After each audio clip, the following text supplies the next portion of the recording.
বোরকা পরা নিষিদ্ধ করছে পর্তুগাল।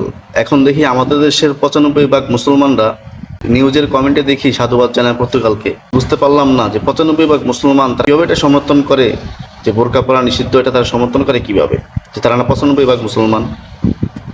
ভাই, যারা মসজিদে আসে জুতা চুরি করে, তারা মুসল্লি সেজে মসজিদে এসে জুতা চুরি করে, আসলে তারা প্রকৃতপক্ষে চোর। কারণ মুসল্লি কখনো জুতা চুরি করে না, তারা মুসল্লি সাজা জুতা চুরি করে। আর যারা প্রকৃতপক্ষে মুসলমান এবং হিজাবি পর্দাশীল, তারা কখনো পর্দার আড়ালে কুকর্ম করে না। অনেকে বলতে পারেন যে ভাই, অনেকে তো দেখা যায় পর্দা পইরা বোরকা পইরা কাপড় চুরি করে, বোরকা পরা কসমেটিক চুরি করে, বোরকা পরা স্বর্ণ চুরি করে, বোরকা পরা এটা করে, বোরকা পরা ওইটা করে।